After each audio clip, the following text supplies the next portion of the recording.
C'est quelque chose de magnifique ce que je vais vous dire. Ce matin, mais il faut bien m'écouter ce que je vais vous dire. Combien Akadosh Baruch Hu, il prépare les choses. Vous savez que lorsque Mashiach il va venir, on va dire à Akadosh Baruch Hu, merci pour tout le mal que tu nous as fait. La question se pose, est-ce Hachem il nous fait du mal? Oui, il y a beaucoup de mal qu'on sent qu'il y a du mal. Mais, lorsque Mashiach il va venir, on va dire merci à Akadosh Baruch Hu. Pourquoi? Parce que beaucoup des fois, on ne sait pas que du mal il sort du bien. Lorsque Mashiach il va venir vers Azaz Hashem, il va nous montrer le mal, le bien qui est sorti du mal. D'ailleurs, même les goïms ils ne nous aiment pas. Mais lorsque Mashiach il va venir, il va dire Allélo et Hashem que le goïm shabbehu kol haomim. Les goïms eux-mêmes ils vont dire à Kachor, merci Hashem que tu nous as pas laissé faire du mal aux Juifs. Alors que eux, ils ont voulu, même Hitler, lorsque Mashiach il va venir, il va dire à Hashem merci que tu m'as pas laissé détruire les Juifs. Moi je les aime pas. Je voulais tout finir. La solution finale. Mais merci à Hashem. Lui-même, il va dire merci à Kadosh Baruch Hu. Lui-même. Écoutez bien. Il y a quelqu'un dans la Kihila ici à Montréal. Le pauvre, la police, elle l'a arrêté pour rien. Il l'a arrêté pour rien. Maman, elle l'a arrêté pour rien. C'est un jeune. Il est là Kihila ici. Sadique. Alors, lui, il a porté des preuves qu'il n'a rien fait. Et la police a dit non, tu as fait. Il l'a accusé qu'il courait derrière un enfant pour le frapper. Alors que lui il a dit non, je courais derrière l'enfant pour qu'il traverse pas la route. Non, il dit non, tu courais pour lui. Mais je l'ai pas frappé. Je l'ai attrapé pour ne pas qu'il traverse. S'il traverse, je suis moniteur du camp. Et si il traverse, il peut être tué. Il peut être écrasé par une voiture. La police, elle a dit non. Parce que pour la police, dans leur tête, ils ont cru que le pauvre, ils m'ont appelé. Et tout le monde était préoccupé pour ce moniteur-là qui fait des études. Vous imaginez vous imaginez dans les papiers, ils vont écrire que Hachem Ishmor dans ses études et c'est fini. Moi, dans le téléphone, j'aurais dit, n'aie pas peur. Mais Ezet Hachem, il y aura des miracles. Il y aura des miracles. Mais Ezet Hachem, n'aie pas peur. Il n'a rien fait. N'aie pas peur. Mais c'est dur. Moi, je dis n'aie pas peur, mais eux, c'est les parents. Mais, hier soir, ils sont venus chez moi, les parents, ils m'ont dit, Baruch Hachem, la policière, elle les a convoqués, il n'y a pas de courte, il n'y a pas de justice, ils ont tout déchiré, ils ont tout jeté à la poubelle. Ils ont dit, Baruch Hachem, la famille était contente, tout le monde était content. Maintenant, la question se pose, pourquoi Akadosh Baruch Hu, il a fait ça à ce garçon-là? Il n'a rien fait, le pauvre. Alors pourquoi Akadosh Baruch Hu lui a envoyé cette épreuve de peur? Ah ben, hier, il disait merci à Hachem. C'est que même pourquoi? Parce que le fait qu'il est arrivé ce qui est arrivé, ça l'a renforcé dans la prière. Donc d'un mal est sorti un bien. Il s'est renforcé dans la prière. Il a pris sur lui des résolutions. Donc finalement, lorsqu'aujourd'hui, tu lui dis, alors c'est bien ce que Hachem t'a fait. Il m'a dit, ouais, c'est bien, Hachem m'a réveillé. Parce qu'avant, j'avais une émotion à Akadosh Baruch Hu, mais dans ma prière, c'était pas. Il a fallu que j'ai pas cette épreuve. C'est-à-dire que finalement, lorsque Mashiach il va venir, on va même dire à Akadosh Baruch Hu, merci que tu as détruit le Beit HaMikdash. Pourquoi? Parce que le fait que Hachem a détruit le Beit HaMikdash, alors au moins une fois par an, on va s'asseoir par terre, une fois par an, on va pleurer, au moins une fois par an, on va sentir qu'est-ce qui nous manque. Écoutez-moi, quelqu'un qui est riche, il ne peut pas se mettre à la place d'un pauvre. Pourquoi? Parce qu'il est riche. Le pauvre, il ne peut pas se mettre à la place du riche parce qu'il est pauvre. Il peut que rêver. Il peut rêver qu'il était riche. Mais la réalité, il est pauvre. La réalité, il est pauvre. Mais lorsqu'il va devenir riche, eh ben, il va faire une différence entre ce qu'il était aujourd'hui et ce qu'il est aujourd'hui. Beaucoup des fois, le riche, il peut jamais comprendre un pauvre jusqu'à qu'il devienne riche.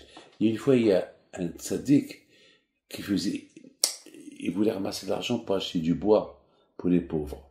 Qu'est-ce qu'il a fait? Il est parti chez un riche. Il a tapé à la porte en pleine nuit. Le riche, il ne va pas. Il faisait froid, il neigeait. Il lui dit, oui, Arabe, ça va, tout va bien. Il dit, je voulais te parler. Il dit, rentre à la maison et parle-moi. Non, il lui dit, non, il faut que je te parle comme ça. Il lui dit, mais j'ai froid. Il lui dit, mais c'est important que je te parle. Il dit, alors rentre, tu me parles. Il dit, non, je peux te parler maintenant debout. Alors parle. Il y a des pauvres qui n'ont pas d'argent pour acheter le bois. Et je peux les aider. C'est tout. Je vais te donner tout ce que tu as. Rentre. Il est rentré. Il lui a dit, ça va qu'Audra un café. Il dit, pourquoi tu voulais me dire le message alors que la porte était ouverte? Je l'attrape. Il dit, tu vas jamais comprendre ce que les pauvres, ils souffrent lorsqu'il fait froid, que lorsque toi, tu goûtes ce que eux, ils souffrent. Parce que toi, tu es dans le chaud. Tu as tout. Même si je te parle des pauvres qui sont pauvres et qui n'ont pas de quoi chauffer, tu vas pas les comprendre. Tu vas pas les comprendre. Là, tu vas comprendre qu'est-ce qu'eux, ils souffrent. Pour que tu comprends, c'est que ton cœur, il s'est ouvert. Alors, vous comprenez, à Kadosh Baruch Hu, on avait Beth Amikdash. On n'a pas apprécié ce que Hachem, il a fait avec nous, avec le Beth Amikdash. On n'a pas apprécié. Vous savez qu'est-ce que la Gemara dit? Il y a une Gemara qui dit quelque chose d'extraordinaire. Il y a une Gemara qui dit que si les Goïms, ils savent, écoute-moi, si les Goïms, ils savent, qu'est-ce que la prière, elle fait? Le juif, il fait la prière à Kadosh Baruch Hu. Le juif, il étudie la Torah à Kadosh Baruch Hu. Le Goï lui-même, il va aller réveiller le juif pour aller à la synagogue. Le Goï lui-même, il va lui supplier, ne travaille pas, moi je travaille pour toi, avec étudier la Torah. Vous vous rendez compte de ça? Mais c'est de la folie. C'est de la folie. Donc, c'est pour ça, les Goïm, le Shmashiach, il va venir, ils vont voir le Emet, Hachem va leur ouvrir les yeux, ils vont dire, merci à Kadosh Baruch Hu, que tu nous as pas laissé tuer les Juifs. Et nous, on va dire, merci à Kadosh Baruch Hu, toutes les punitions que tu nous as fait. Parce que c'était finalement, s'il n'y avait pas ces punitions, on aurait été des gens gâtés, on ne t'aurait pas suivi. Et c'est ça qui a fait de nous. Vous savez que même Moshe Rabbeinu, il a dit à Kadosh Baruch Hu, qui a Amkshi Oref, ce peuple-là, il est têtu. Alors la question se pose, pourquoi Kadosh Baruch Hu il nous a pas aidé à enlever cette qualité d'être têtu. Le juif, il est têtu. C'est très têtu. Comment? Il vient de recevoir la Torah, il faut le Hegel. C'est pas logique, c'est pas normal. Mais finalement, être têtu, c'est bien. Mais si on l'utilise dans le bon sens. Voilà, on est têtu. Moi, hier soir, j'étais têtu. Je suis arrivé, j'ai reçu les gens jusqu'à 1h du matin. Je suis arrivé à la maison, et il était 1h30. J'ai pas mangé. J'étais fatigué. J'ai dit, bon, demain soir, je peux pas me réveiller pour étudier. Avec Gad. Je peux pas. Je suis fatigué. Il faut que je me repose quelques heures.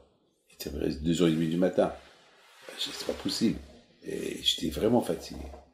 Mais j'ai dit à Hachem, si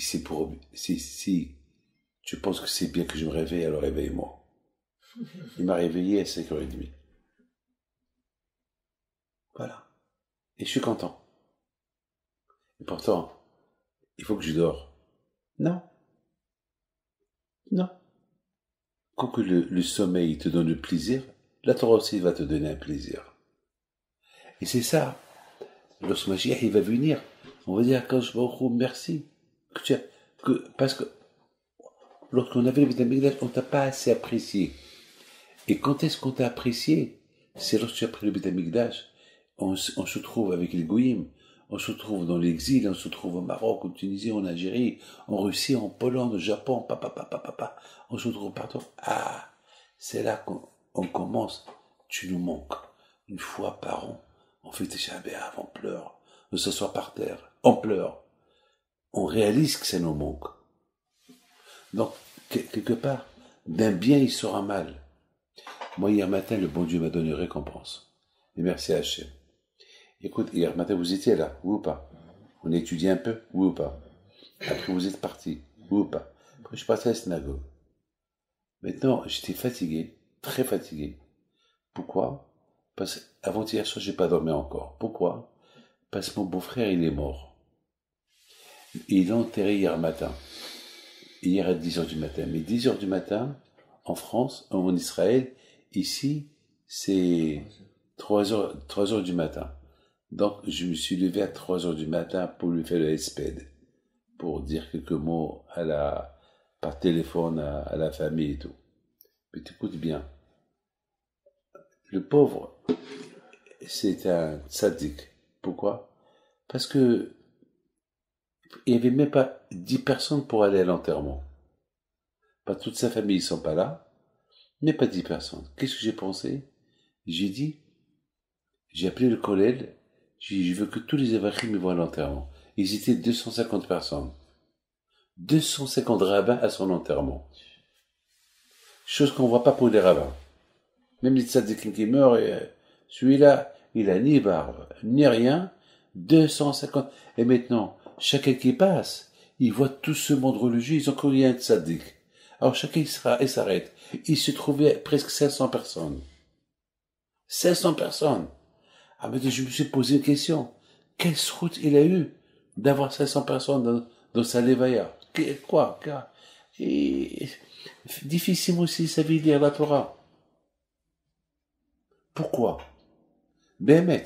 Et moi que j'ai pas dormi toute la nuit. Et mon frère Abéhaïmi parti à lui faire le hesped. Alors j'ai dit à ma femme, attends Viviane, mais qui c'est ce monsieur-là, ton beau-frère? Pourquoi il a eu ce zéro de tout ça? Qu'est-ce qu'elle me répond? Il a jamais parlé du Lachon Hara.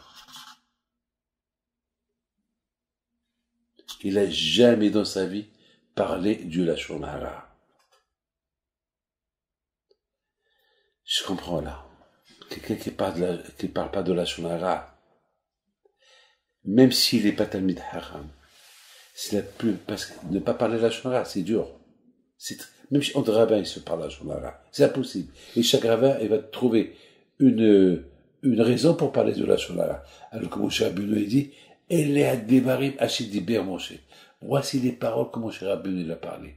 Moshe Rabbeinu a dit, s'il faut parler que d'Ibré Torah. Ho'el Be'er Moshe et Kol la Torah. Moshe Rabbeinu dans la partie de semaine, il a expliqué toute la Torah. Pourquoi il a expliqué toute la Torah? Il leur a dit, si je vous l'explique, comme ça vous n'avez pas besoin de parler autre chose que la Torah. Comme ça vous n'avez pas besoin. Be'er. C'est quoi le mot? Ho'il Be'er. Moshe a voulu expliquer. Be'er, expliquer. J'ai pensé que Be'er, le mot Be'er, c'est Gemataria avec le collet de Red, descendre. Et Be'er, c'est Gemataria, guerre, gare, habiter. Moshe Rabbeinu dit, Moshe Rabbeinu Israël, il faut habiter dans la Torah comme que vous habitez dans une maison. Il faut rendre la Torah comme un lieu d'habitation. Dans la maison, vous avez tout. Vous avez le frigidaire, vous avez le frigo, vous avez tout. Comme ça, dans la Torah, il faut trouver tous les plaisirs. Le mot red, il faut descendre pour la comprendre. Casse-toi la tête. C'est comme lorsque tu veux plonger à la piscine, tu plonges et tu remontes. Ou pas? Pour remonter, il faut plonger. Pour remonter, il faut tomber. Il dit, lorsqu'on plonge dans l'étude de la Torah, on remonte. On fait surface, on comprend. Mais si tu crois que tu es toujours gadol, grand, tu vas jamais comprendre la Torah. Il faut que tu casses la tête, il faut que tu tombes. Tu te casses la tête pour la comprendre. Là, tu vas la comprendre. Là, tu vas remonter à la surface. Et c'est ça, Rabotai. Ce que Moshe Rabbeinu, il nous dit, à la veille du Tisha B'Av. Il nous dit, le Beth Amikdash a été détruit à cause qu'on n'a pas étudié la Torah. Et c'est pas qu'il étudie comme ça. Il faut trouver dans la Torah ton lieu de vie, comme si tu as vécu là-bas, comme si tu es né là-bas. Il faut trouver dans la Torah, te casser la tête, tu tombes pour remonter. Il faut te salir, il ne faut pas dormir, pas de melach tochal, il y a des souffrances. Et c'est ça, ce que Moshe Rabbeinu alav shalom, il a donné comme exemple au Bnei Israël.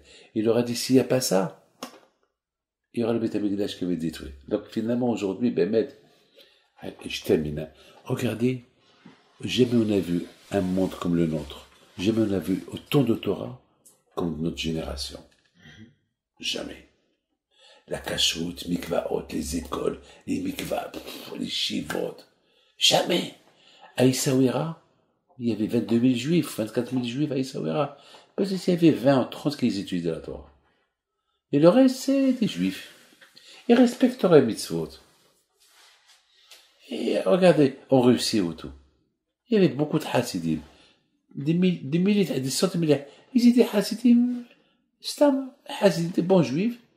Mais il n'y avait pas la Torah qu'on a aujourd'hui. Vous savez pourquoi? Parce qu'avant que Mashiach il va venir, il va avoir deux choses. Il va avoir beaucoup de matériel. Il va avoir beaucoup de spirituel. Pourquoi? Pour ne pas qu'on dise à Kadosh Baruch Hu, Kadosh Baruch Hu va nous dire, ouais, pourquoi vous n'êtes pas préparé pour Mashiach? Et on va lui dire, mais tu nous as donné trop de matériel, on n'avait pas le temps. Alors Kadosh Baruch Hu, il a fait la balance. Voilà. Il y a des milliers d'yeshivot, il y a des milliers de kolélim. Kadosh Baruch Hu, il a fait une balance que autant de spirituel qu'il y a, il y a autant de matériel. Et en plus, je vous donne des riches qui vous supportent. Qu'est-ce que vous voulez? Pour tout ça, pour ne pas qu'on a des excuses contre. Donc, on va dire à Kadosh Baruch Hu merci. Finalement, on a découvert l'amour d'Hachem. Et on a découvert le manque de Beth Amikdash quand? Maintenant qu'il n'y a pas. Maintenant qu'il n'y a pas. Maintenant qu'il n'y a pas le Beth Amikdash, c'est là. Maintenant, il n'y a pas le Beth Amikdash, mais il y a la Torah. Donc, Baruch Hashem. Avec les deux à Kadosh Baruch Hu, on progresse et qu'on devient plus attaché à Kadosh Baruch Hu. Amen.